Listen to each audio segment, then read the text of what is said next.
वंदे मातरम को लेकर विपक्ष द्वारा विवाद पर मंत्री विश्वास सारंग की प्रतिक्रिया। कहा कि हिंदुस्तान में रहना है तो वंदे मातरम गाना होगा। वंदे मातरम राष्ट्र के सम्मान का सूचक है। वंदे मातरम को आत्मसात करते हुए अनेक क्रांतिकारियों ने देश की आज़ादी के लिए अपना सर्वस्व न्यौछावर कर दिया। वंदे मातरम आज़ादी और आज़ादी की लड़ाई के संघर्ष का प्रतीक है।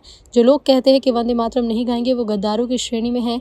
हिंदुस्तान में रहकर अगर वंदे मातरम गाने में परहेज है तो पाकिस्तान चले जाओ। फिरका पस्ती की बातें करना, धार्मिक उन्माद फैलाना, तुष्टीकरण की राजनीति कर चुनाव लड़ने अब देश में नहीं चलेगा। जो वंदे मातरम नहीं गाता वो गद्दार है। ये धर्म विशेष का मामला नहीं। अब्दुल कलाम और अशफाक उल्लाह ने भी वंदे मातरम गाया। इस प्रकार की बातें करके धार्मिक उन्माद फैलाना चाहते हैं तो नहीं चलेगा। गद्दारों को यदि वंदे मातरम गाने में परहेज है तो पाकिस्तान की नागरिकता लें। हिंदुस्तान में रहना है तो वंदे मातरम गाना ही होगा। वंदे मातरम ये राष्ट्र के सम्मान का सूचक है। वंदे मातरम ये वो राष्ट्रीय सम्मान है जिसको गाते हुए, गुनगुनाते हुए, आत्मसात करते हुए हमारे करोड़ों करोड़ों क्रांतिकारियों ने इस देश की आजादी के लिए अपना सर्वस्व न्यौछावर किया। ये वंदे मातरम आजादी का प्रतीक है, आजादी की लड़ाई के संघर्ष का प्रतीक है। जो लोग ये कहते हैं कि वंदे मातरम नहीं गाएंगे वो गद्दारों की श्रेणी में है। और यदि हिंदुस्तान में रहकर वंदे मातरम गाने में परहेज है तो पाकिस्तान चले जाओ।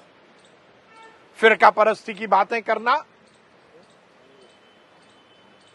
धार्मिक उन्माद फैलाना, तुष्टीकरण की राजनीति करके चुनाव लड़ना और जीतने की कोशिश करना,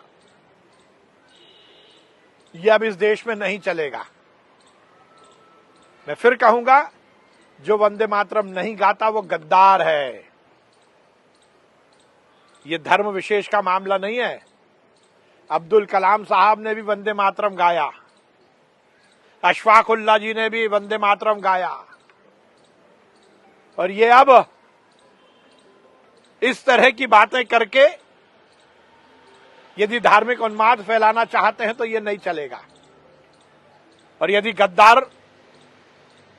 गद्दारों को यदि वंदे मातरम गाने में परहेज है तो वो जाए और पाकिस्तान की नागरिकता ले ले। हिंदुस्तान में रहना है तो वंदे मातरम गाना ही होगा।